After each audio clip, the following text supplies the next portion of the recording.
What's up, guys? This is Casey and welcome back to the channel. So if you guys followed my video yesterday, you know that the stimulus update talks are now back on. That's right, Nancy Pelosi and also Stephen Mnuchin, Treasury Secretary, and the White House have decided to renegotiate. Now, that's very positive news, but we know that the elections are upcoming, and so I want to discuss with you guys today 5 of the potential outcomes that could take place with the stimulus updates and agreements and how things could be dispersed relative to the elections, and I should say before then. So let's just kind of hop into this. So one of the first options that I think we could see is that we could see Congress reach a stimulus deal before the elections. Now, they just flat out, they just reach it. So they could reach a stimulus deal before the elections, although there doesn't seem to be a clear path as of now. Now, Washington, you never want to say never, but Treasury Secretary Mnuchin, he did indicate this week that stimulus talks are continuing with Speaker Pelosi. He said that they've spoken 15 to 20 times in the last few days, and that's probably today included.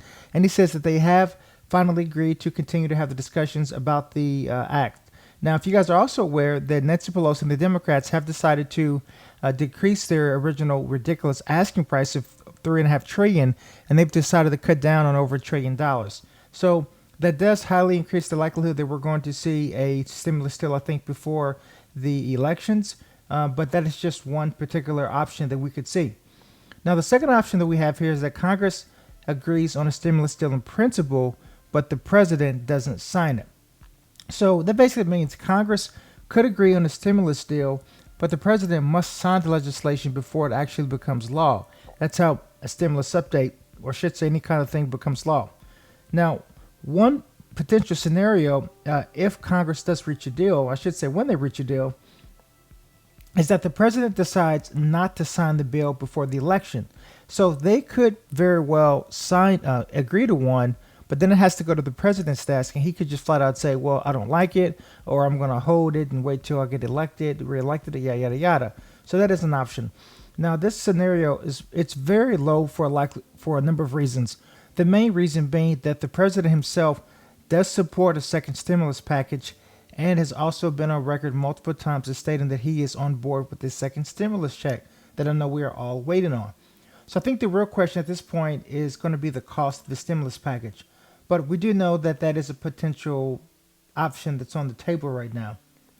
Now, the option 3 here is going to be the Senate and the House each pass smaller stimulus deals. So that's possible. The Senate and the House can each pass smaller stimulus deals than what they originally negotiating. So they could do this to seek basically political favor by passing smaller deals, and they could do this before the election. Now, the move, if they were to do this, it's really largely symbolic of basically being no bipartisan support, and you don't really want that. I mean, you want them to come to the table and to be able to negotiate on something, and I don't think that this is a likely option. But if they did do this, let's say, for example, the Senate Republicans could not get sufficient bipartisan support for a $500 billion stimulus package, right? Well, that's approximately half the size of their initial proposed bill. Well, they could very well go and just decide to pass a smaller bill, and then the Senate Democrats could decide to do the same. But keep in mind that both parties have to also agree and sign on the bill. So that's a possibility. Now, it is possible that both parties agree to fund key areas such as the stimulus checks or the unemployment insurance to help bring immediate need to the Americans. But both parties potentially could score a lot of political points with voters if Congress does flat out reach a stimulus deal, which I think is very, very likely. Now, the fourth option is that the president takes executive action. So if you guys have been following the news, you know that the president over the past, month or so, he decided to take matters into his own hands and pass some executive actions. Now, I'm not entirely sure that this wasn't pre-planned already, to be honest with you. I just have a hunch that my opinion is that the Republicans didn't plan on actually coming to an agreement, and potentially maybe even the Democrats as well, with a ridiculously high stimulus amount that they were asking for.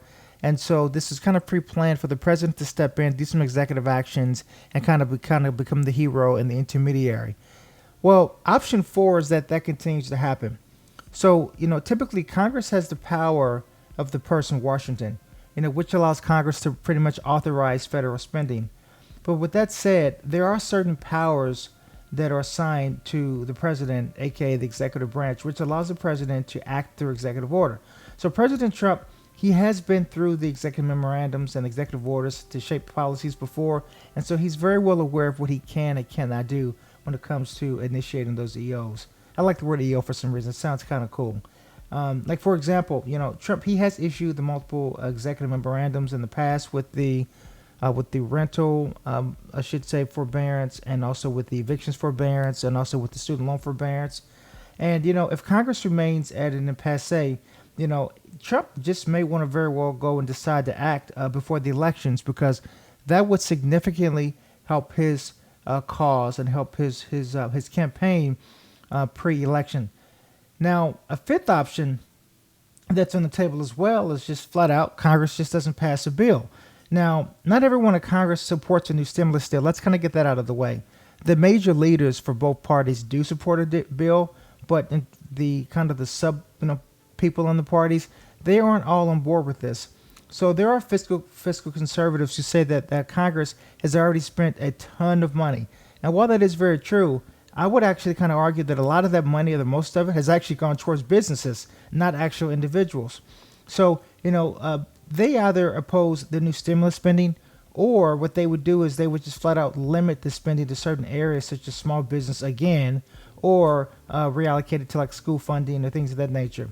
Now, while Stephen Mnuchin and Pelosi, they could resume stimulus talks, there still isn't 100% guarantee that they will reach a deal. Now, to keep in mind that Pelosi's $2.4 trillion stimulus bill, it could be at least $1 trillion higher than what Republicans are still willing to agree on.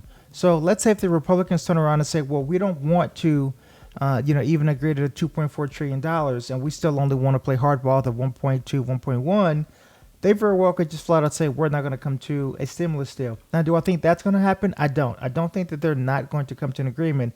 I do think they are going to come to an agreement. And I'll tell you why. First and foremost, the constant discussions of stimulus updates has been in the news for months and months and months. Now, the fact that the Republicans and Democrats have decided to continue negotiations after kind of having this stalling type period is a very strong indicator that they are going to reach a deal. Now, also keep in mind as well, guys, and I'm going to be making a video on this, a follow-up video. So if you guys haven't already, make sure you subscribe to the channel, that you hit the notification bell so that you get up to date when I make my following video. And that is, keep in mind that Congress has allocated a lot of funds already for grants. Now, that's something that I don't see a lot of people making videos about, or really even a lot of sites online about. But Congress has a lot of grants that they have allocated for individuals and people who are struggling, just like you and many others, and and people who are in hardships that can actually apply for these grants and get the money because of the pandemic. And if you follow a lot of my videos, you'll notice a lot of the people that comment have actually stated that they have applied for these grants and they've gotten the money. And it could be hundreds of, actually up into the many hundreds, even few thousands of dollars, just flat out grants, not stimulus check. It's not, unemployment money. It's just flat out grants for the hardships. So I'm going to be making a video about how to apply for those grants if you haven't already got any information on that, because I think a lot of Americans don't know about those. It's kind of like a hidden secret, and I want to be able to educate you guys on that. So please make sure you stay tuned for that video. And, guys, overall, I think we're moving in the right direction. Again, Congress is continuing their talks. I do think that we're going to probably get some movement on this, I would say, in the next 2 to 3 weeks.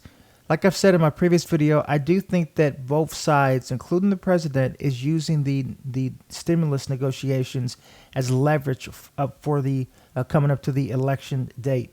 So I wouldn't be surprised if we kind of start to see one side start to blame the other side for playing hardball, vice versa, as we've already seen, until we get closer to the election date. But I would be very surprised if we do not see a second stimulus package.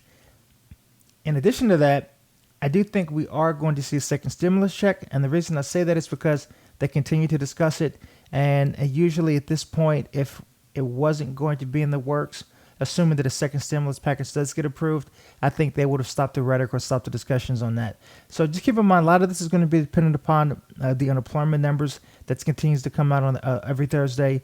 It's also going to be dependent upon, heaven forbid, we have any additional outbreaks, or just pretty much how the overall strength of the economy is looking over the next coming few weeks. So let's just kind of play it by ear. But overall, I really appreciate you guys tuning into the video. Hopefully this was very beneficial and informative. And like I said, make sure you guys stay tuned for the next video that I make that's going to be going over all of the grant money that everyone can apply for if you are an American citizen. So keep an eye out for that, and I look forward to the creating another video for you guys. Make sure you stay safe and take care. Talk to you later.